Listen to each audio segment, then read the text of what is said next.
오늘 주신 말씀을 통해서 너는 돌판을 다듬어 만들라 라는 제목으로 함께 말씀을 나누겠습니다. 미국 보스턴 정신병동에 한 소녀가 격리되어 수용되어 있었습니다. 소녀는 심한 정신병으로 사람들이 다가가는 것을 거부했습니다. 괴성을 지르고 사납게 행동을 하고 수차례 자살을 하려고 했습니다. 의사들은 온갖 노력을 기울였지만 호전되지 않았어요. 그래서 의사들이 진단을 내렸는데 회복 불가능이라는 진단을 내렸습니다. 그리고 지하 어두운 곳에 이 소녀가 수용되었지요. 부모도 포기하고 면회조차 오지 않았습니다. 그냥 방치가 된 거예요. 그러던 어느 날 이 소녀에게 관심을 보이는 한 사람이 찾아왔습니다. 은퇴한 간호사였습니다. 간호사는 매일 이 소녀를 찾아왔고 대화하려고 했고 잘못된 행동을 했을 때에 훈계를 했습니다. 그리고 예수님을 가르치기 시작했습니다. 부모조차 포기한 그 소녀를 무려 6개월 동안 예수님을 전했어요. 그러자 소녀가 조금씩 변화되기 시작했습니다.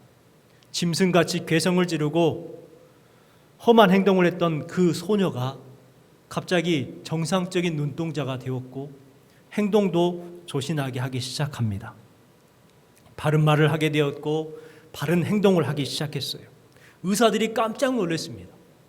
회복 불가능이라고 했던 이 아이가 어떻게 이렇게 됐는가? 가능성이 없던 이 아이가 어떻게 이렇게 회복될 수 있었는가? 놀랐습니다. 이 소녀가 치료를 받고 나중에 나도 내 자신과 같이 힘들어하는 아이들을 돌봐야 되겠다 다짐을 했습니다. 그리고 한 아이를 돌보지요. 그 아이를 훌륭하게 키워냈습니다. 이 소녀, 정신병으로 고통당하던 이 소녀가 바로 헬렌 켈러를 가르쳤던 앤 설리번 메이시라는 선생님입니다. 이처럼 예수님을 만나는 인생은 회복이 되고 치료가 되고 온전하게 되는 줄 믿습니다. 예수님을 만나는 것이 중요하죠. 이 자리에 모이신 여러분들의 삶 속에도 예수님이 함께 하심을 통해서 회복함과 온전함이 함께 하시기를 주님의 이름으로 소망합니다. 여러분, 훈계라는 것이 무엇일까요? 그 은퇴하신 간호사가 앤 설리번을 훈계를 했어요. 가르쳤단 말이에요. 이것은 무슨 말이냐면 사랑한다는 것입니다. 부모가 자녀를 가르치기 위해서 화를 낼 때가 있습니다. 미워서 화를 냅니까? 아니죠. 사랑하기 때문에 화를 내는 것입니다. 나와 아무런 상관이 없는 사람이 잘못된 행동을 해요. 탈선을 해요. 방탕한 짓을 합니다. 불쌍한 마음은 들긴 하지만 그 사람을 향해서 화를 내지는 않지 않습니까? 왜냐하면 사랑하지 않기 때문에 그래요. 사랑하는 사람, 내와 나에게 관련되어 있고 내가 사랑하는 사람은 그 사람이 잘못되고 방탕하게 되면 화가 나게 되어 있어요. 그 증거가 나타나는 것이 뭐냐면 사랑이라는 거예요.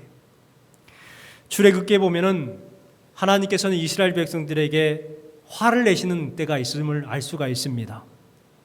왜 하나님께서 그렇게 화를 내실까? 화를 내시는 하나님의 그 모습 속에서 이스라엘 백성들을 사랑하시는 그러한 증거를 발견하게 되지요. 오늘 말씀 속에서도 하나님께서는 모세에게 엄한 말로 훈계를 합니다. 그 안에 하나님의 사랑이 담겨 있음을 알 수가 있지요. 하나님께서 처음 모세에게 10개 돌판을 만들어 주셨습니다. 친히 돌판을 만들어 주셨고 그 위에 10계명을 써 주셨습니다. 그런데 모세가 그 10개 돌판을 시내산에서 들고 내려오다가 우상 숭배를 하는 이스라엘 백성들을 발견하게 되죠. 그래서 어떻게 합니까? 분을 내었고 들고 있었던 그 10개 돌판을 던져버립니다. 그래서 깨트려 버렸어요. 언약을 깨트렸던 거예요. 그 소중한 말씀, 하나님께서 친히 써주신 말씀을 깨트려 버린 거예요. 그래서 하나님께서 이번에는 모세에게 회복을 하게 하기 위해서 두 돌판을 직접 만들어 오라 오늘 주신 말씀에 명령하고 있지요. 1절 말씀을 같이 한번 읽어보겠습니다. 여호와께서 모세에게 이르시되 너는 돌판들을 처음 것과 같이 다듬어 만들라. 내가 깨트린 처음 판에 있던 말을 내가 그 판에 쓰리니. 주신 말씀해 보십시오. 너는 돌판 둘을 처음과 같이 다듬어 만들라라는 거예요. 이 말은 다른 말로 말하면 뭘까요? 복제하라는 거예요. 복제. 여러분, 사람은요 복제할 수는 있어요. 하지만 복구하시는 분은 누구냐면 하나님이라는 거예요. 자, 주신 말씀해 보십시오. 내가 깨트린 처음 판이 있던 말을 내가 그 판에 쓰리니. 뭐 하시겠다는 거예요? 복구하겠다는 거예요. 여러분, 사람은요 하나님과의 언약을 모방할 수는 있어요. 복제는 할 수 있어요. 하지만 복구는 못하는 거예요. 복구는 누가 하시는 거예요? 하나님이 하시는 거예요. 지금 하나님께서는 이스라엘 백성들과 하나님 사이에 깨져버린 언약을 복구하시기 위해서 모세에게 복제를 해오라고 말하고 있습니다. 여러분, 여기에는 매우 중요한 의미가 담겨 있죠. 너는 돌판 둘을 처음과 같이 다듬어 만들라.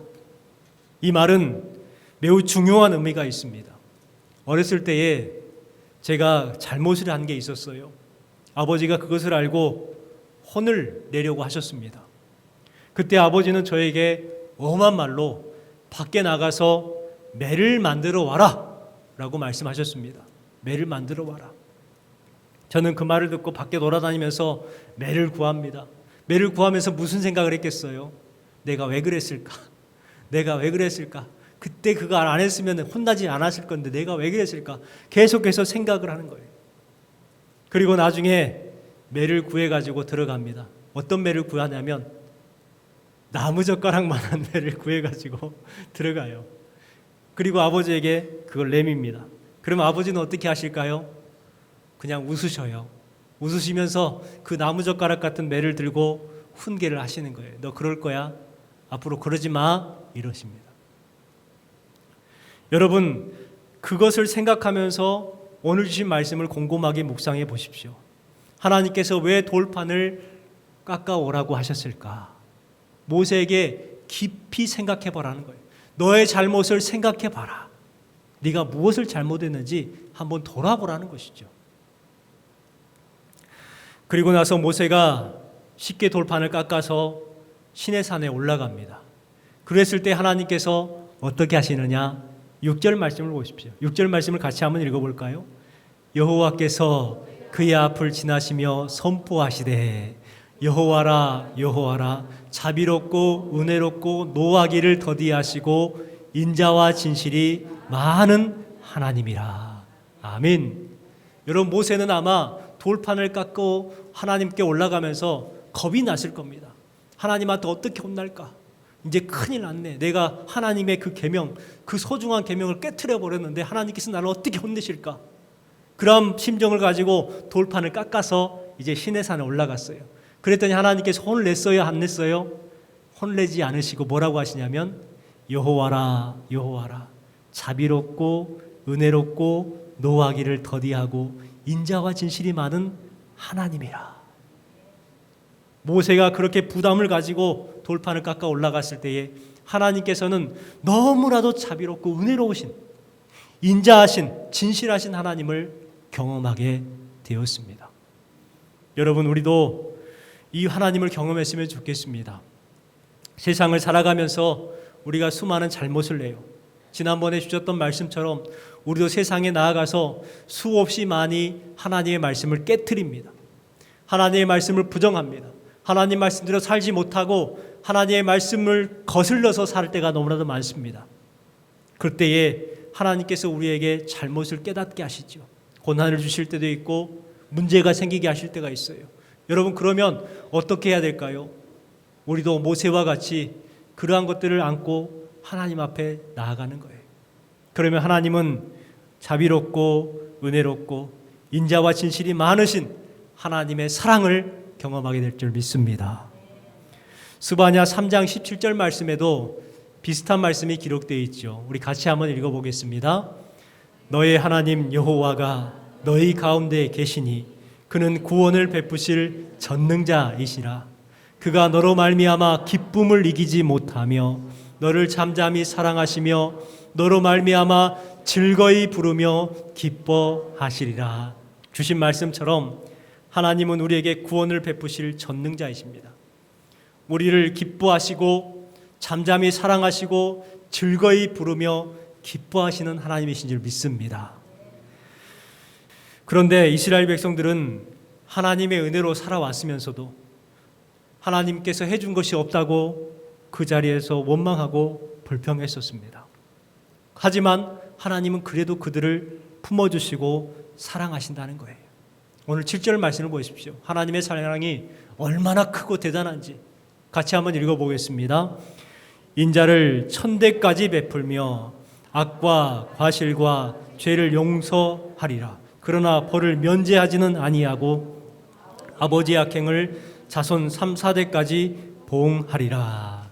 주신 말씀해 보십시오. 인자를 천대까지 베풀어 줄 것이다. 악과 과실과 죄를 용서하겠다. 이렇게 말씀하고 있는 거예요. 얼마나 대단합니까? 그런데 그 뒤에는 좀 우리가 이해하기 어려운 말씀이 기록되어 있어요. 그러나 면제하지는 아니하고 아버지의 악행을 자손 3, 4대까지 보응하리라. 꼭 연자제를 말씀하시는 것 같습니다. 그래서 어떤 분들은 이 말씀을 가지고 가문에 흐르는 저주를 끊어야 된다, 이런 말을 하시는 경향이 있어요. 잘못된 해석입니다. 이 말은 뭐냐면 아버지의 잘못을 후손들이 답습하지 못하도록 교훈하겠다는 거예요. 보응한다는 것은 교훈하겠다. 그러니까 너희들 때는 아버지의 잘못을 저지르지 마라, 훈계하겠다라는 거예요. 가르쳐주겠다는 것이죠. 그것이 바로 하나님께서 인자를 천대까지 베푸시는, 용서하시는 하나님의 사랑이라는 것을 알 수가 있습니다. 자, 오늘 주신 말씀을 통해서 하나님께서 모세에게 왜 직접 돌을 다듬어 만들어 오르라고 하셨는가, 그것을 한번 생각해 보았으면 좋겠습니다. 다듬어 만들라 하신 하나님의 뜻은 회복을 하시기 위한 준비를 하라는 것을 우리는 알 수가 있지요. 자, 여러분, 우리가 회복을 하기 위해서 어떤 것이 필요할까 한번 오늘 이 시간 생각해 보는 시간이 되었으면 좋겠습니다. 첫 번째는요, 노력과 헌신이 필요하다는 거예요. 노력과 헌신. 모세가 십계돌판을 깨트린 요인은 이스라엘 백성들의 우상 숭배였어요. 그죠? 우리가 잘 알고 있는 말씀처럼 우상 숭배를 했기 때문에 돌판을 깨트렸어요. 여러분, 모세가 깨트린 것이 정당화될 수 있을까요? 그 어떤 것으로도 모세가 하나님의 그 십계돌판을 깨트리는 것이 정당화될 수는 없는 것입니다. 우리가 연민하면서 그러는 거예요. 얼마나 속이 상했으면 저렇게 분노했을까. 인간적인 연민은 있을지라도 분명한 것은 이것은 모세의 실수요 잘못이었다는 거예요. 모세는 방금 전까지 하나님의 은혜로 시내산에서 놀라운 은혜를 경험했었습니다. 무려 40일 동안 아무것도 먹지 않았으니 건강한 모습으로 내려오게 되었죠. 그런데 내려오자마자 하나님께서 친히 만드신 그 돌판을 깨트렸다는 거예요. 에베소서에 보면은 분을 내어도 죄를 짓지 말며 해가 지도록 분을 품지 말라 말씀이 기록되어 있습니다. 사람들이 화를 낼 수 있어요. 화가 날 수 있어요. 하지만 죄를 짓거나 분을 품지 말라는 거예요. 마음에 담아두지 말라는 것이죠. 화가 날 수 있어요. 하지만 그것 때문에 죄를 짓지 말라는 거예요. 마음 가운데 꿍 하고 그것을 담아놓지 말라는 거예요. 왜냐하면 여러분, 썩은 음식물에 뭐가 달라들어요? 파리가 꼬이게 되는 거예요. 우리의 마음 가운데에 그와 같은 분노와 죄를 담고 있으면 마귀는요 여김없이 오는 거예요. 그래서 우리를 공격해 옵니다. 더 확대해서 해석하게 만들고 자존심 상하게 만들고 분을 품게 만들고 더 악하게 만들죠. 생각하면 생각할수록 더 화가 치밀어 오르는 거예요. 그렇기 때문에 우리는 분을 품지 말고 삶을 살아가야 합니다. 여러분, 억울하거나 부당해도요 분노하지 마십시오. 억울해서 부당해서 분노를 하고 화를 내고 하나님의 백성이 아닌 것처럼 심한 욕을 하면서 그렇게 분노하면 하나님께서 너 그렇게 화가 냈으니까 화낼만 하다라고 인정해 주시느냐? 아닌 거예요. 그 어떤 이유로도 그것은 정당화될 수가 없는 것이죠. 예전에 있었던 교회에서 수요일이 되면은 전도대원들이 모입니다. 전도대원들이 모여서 이제 30분 동안 경건회를 가져요. 말씀을 묵상하고 그렇게 이제 팀을 나누어 가지고 흩어져서 전도 활동을 나갑니다. 목사님들이 차를 이제 가지고 전도대원들을 태워서 각 아파트 지역으로 이렇게 퍼져요. 그런데 두 분이 갑자기 언성이 높아지는 거예요. 차에서 내리자마자 언성이 높아지고 소리를 지르면서 싸우기 시작했습니다. 장로가 돼가지고 권사가 돼가지고 하면서 막 소리가 커지는 거예요. 여러분 아파트에서 중간에서 소리를 질러보신 분은 아실 거예요. 소리가 어떻게 됩니까? 메아리 쳐서 울려버리잖아요. 전체적으로 울리는 거예요. 거기에서 장로가 권사가 이러니까 온 아파트에 그냥 장로 권사가 막 울리면서 욕을 하고 쌍욕이 들리는 거예요. 여러분 어떻게 했습니까? 저는 당황해가지고 그분들을 얼른 태워가지고 다시금 집으로 다시 돌려보냈어요. 그분들이 그렇게 다툰 이유는 잘 모르겠습니다. 분노한 이유는 모르겠지만 너무 부끄러운 거예요. 내가 부끄러운 것도 있지만 하나님의 얼굴에 먹칠한 것 아닐까요? 하나님의 얼굴에 먹칠한 것. 내가 분노하고 내가 화를 내면 나만 손해가 되는 것이 아니라 하나님께 손해가 되는 것이죠. 그래요. 모세가 돌판을 깨트린 것은 단순히 모세의 분노만 있는 것이 아니라 하나님의 얼굴에 먹칠한 거예요. 하나님께서는 그래서 모세에게 회복할 수 있는 기회를 주십니다. 그 기회가 뭐냐면 돌판을 깎아 만들어 오라는 거예요. 모세는 돌을 깎는 기술자가 아닙니다. 그렇기 때문에 돌을 깎기 위해서는 무던한 수고와 노력이 필요했을 거예요. 첫 번째가 뭐라고 말씀드렸습니까? 수고와 노력이 필요하다는 거예요. 회복을 위해서는 두 가지가 필요한 것이죠. 하나님께서는 모세에게 돌을 깎는 수고를 주셨습니다. 돌을 깎는 헌신을 하게 하셨습니다. 그리함을 통해서 자신을 회복할 수 있는 기회를 주신 거죠. 여러분 이것이 바로 성경적 원리입니다. 회복을 위해서 반드시 수고가 필요하다. 헌신이 필요하다. 이것이 성경적 원리예요. 그런데 우리는 이 수고와 헌신을 외면하려고 합니다. 그냥 빨리 회복되게 해주시고 용서해 주시고 해결해달라고 그렇게 구하는 거예요. 수고와 헌신이 없이 그냥 무조건 구하는 거예요. 하나님께서 모세에게 명령하신 것은 모세를 다듬기 위한 방법이었습니다. 모세는 혈기가 있었어요. 분노를 다스리지 못했습니다. 하나님께서는 모세의 혈기를 다듬게 하셨고 분노를 다듬게 하셨어요. 그렇게 모세가 새 돌판을 다듬은 후에 모세는 변화되기 시작했습니다. 민수기 12장 3절 말씀해 보십시오. 어떻게 다 변화되었냐면 이 사람 모세는 온유함이 지면의 모든 사람보다 어떻다고요? 더하더라. 그렇게 혈기 부리고 분노하던 모세가 사람을 죽여서 땅속에 파묻었던 그 모세가 어떻게 변화됐어요? 온유함이 지면의 모든 사람보다 더한 사람으로 바뀌게 되었다는 거예요. 우리에게도 모세처럼 인격적으로 다듬어야 될 부분이 있어요. 깎아내야 될 못난 성품들이 있어요. 절제하지 못하는 것들, 신실하지 못하게 하는 것들, 겸손하지 못한 것들, 미움과 다툼과 시기와 질투와 같은 것들, 이러한 것들을 다듬어야 되는데 다듬어지지 않았어요. 그래서 서로 상처를 주고 상처를 받는 것 아니겠습니까? 우리도 모세와 같이 깎아내는 수고와 헌신이 필요합니다. 누구 먼저 깎아야 돼요? 옆에 있는 분들을 깎으려고 하지 말고 나를 깎아내야 되는 거예요. 나를 깎아내는 거예요.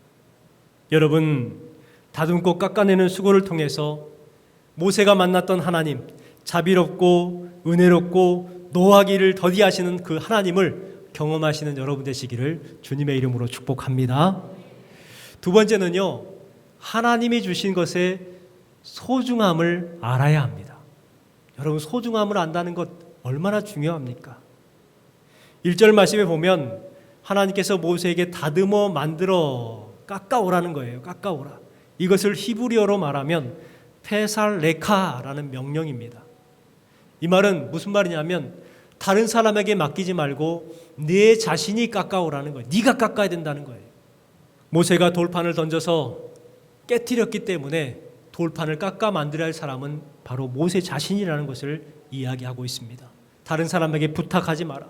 다른 사람에게 청구하지 마라. 네가 수고하고 너가 헌신해라는 거예요.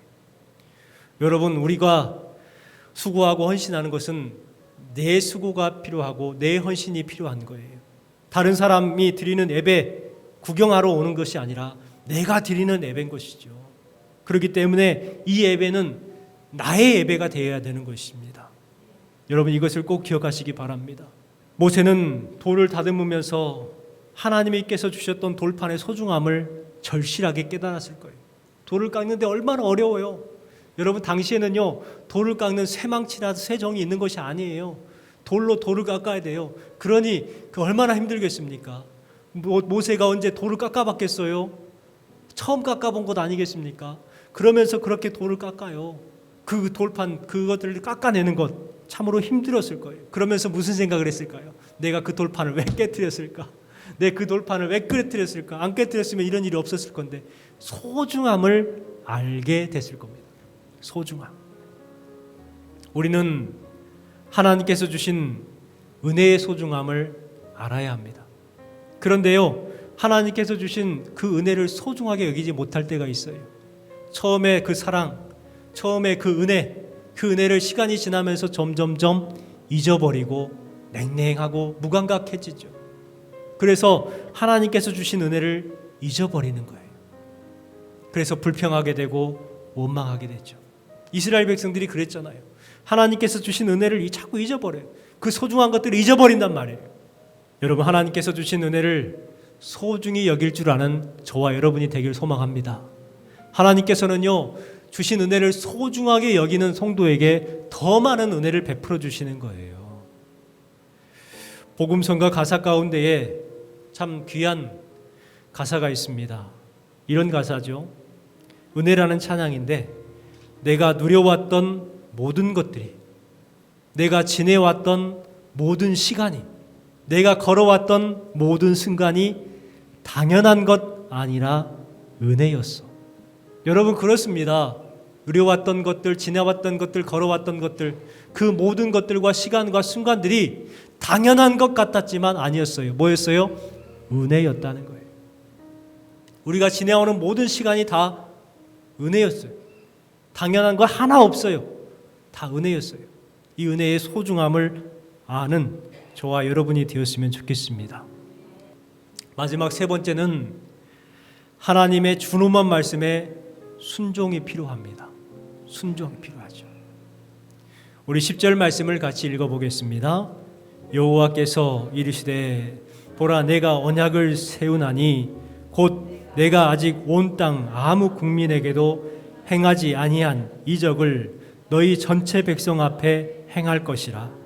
네가 머무는 나라 백성이 다 여호와의 행하심을 보리니 내가 너를 위하여 행할 일이 두려운 것임이니라. 주신 말씀에 보면 내가 언약을 세우겠다 이렇게 말씀을 주십니다. 언약의 갱신을 주시는 것이죠. 그런데 얼마나 놀라운 은혜를 주시냐면 아직 온 땅에 아무 국민에 대고 행하지 아니한 이적을 너희 전체 백성 앞에서 그것을 행할 것이다. 놀라운 일들을 행할 것이라고 말씀하고 있는 거예요. 하나님께서는 이와 같이 회복의 은혜를 허락해 주시는 하나님이십니다.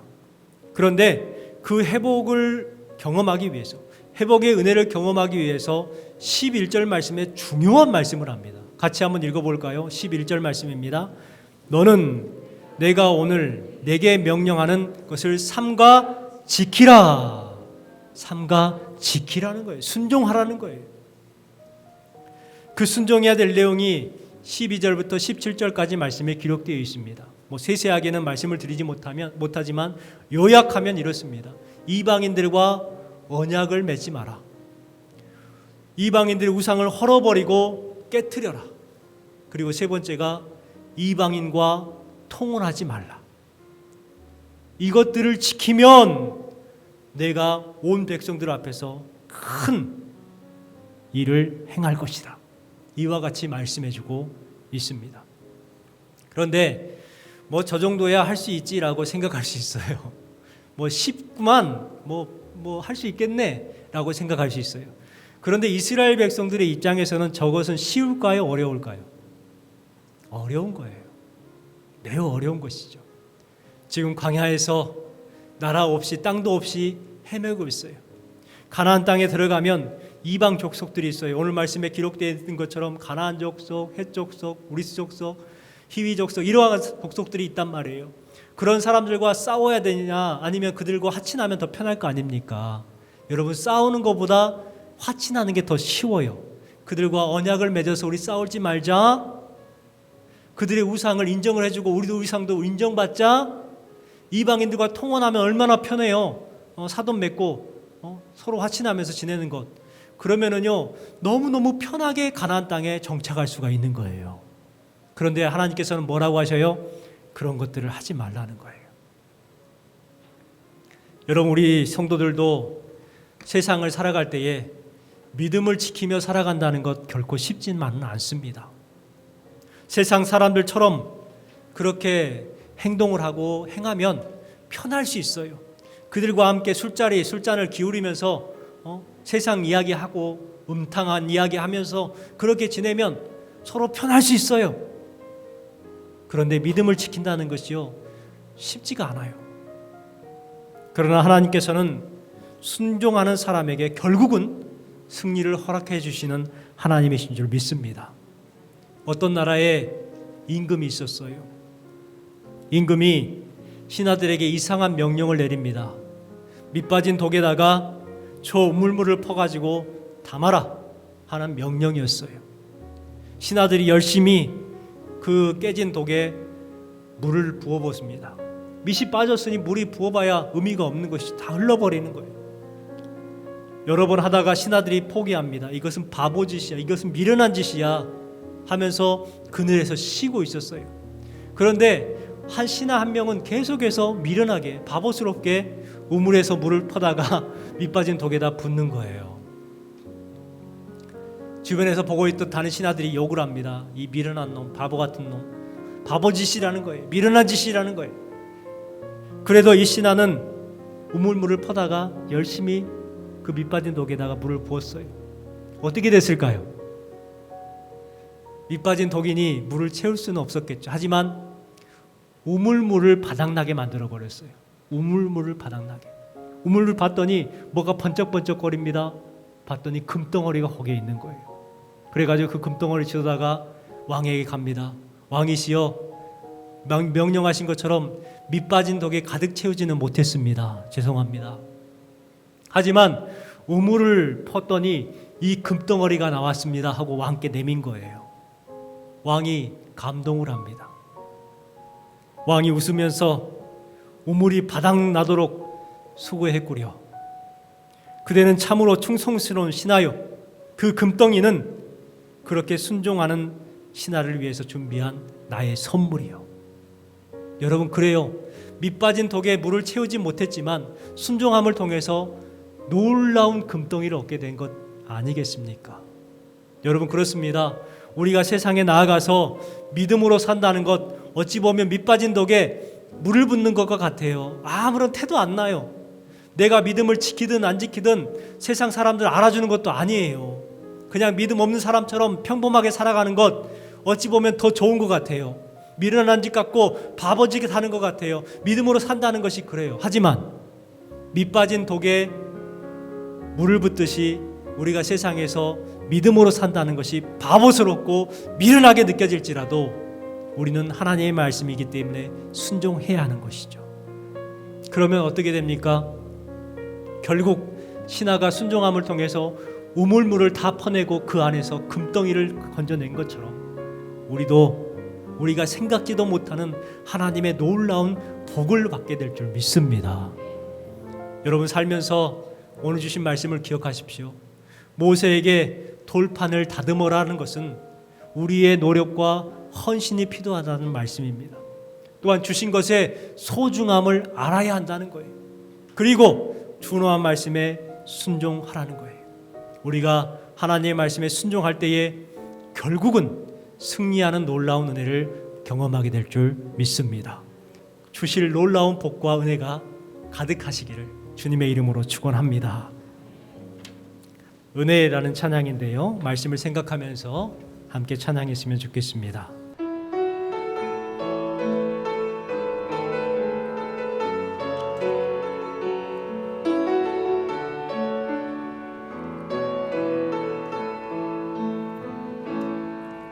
내가 누려왔던 모든 것들이, 내가 지나왔던 모든 시간이, 내가 걸어왔던 모든 순간이 당연한 것 아니라 은혜였어.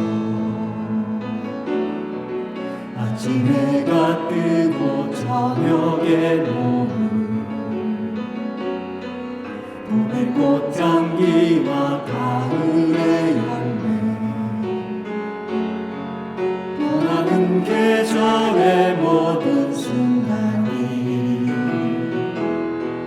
당연한 것 아니라 은혜였어.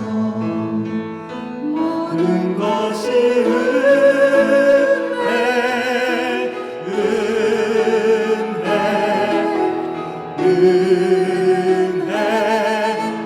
한없는 은혜, 내 삶에 당연한 것 하나도 없었던 것을 모든 것이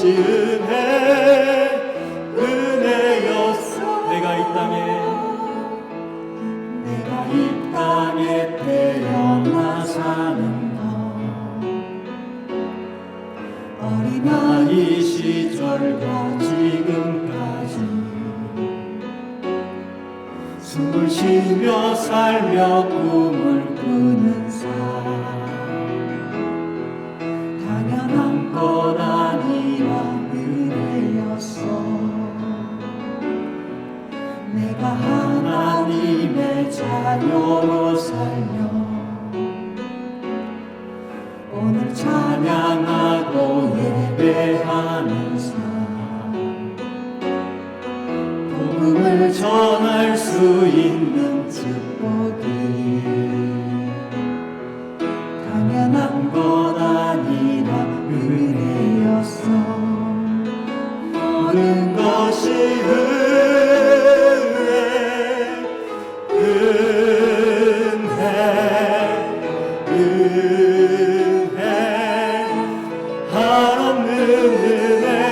내 삶에 당연한 것 하나도 없었던 것은 모든 것이 모든 것이 모든 것이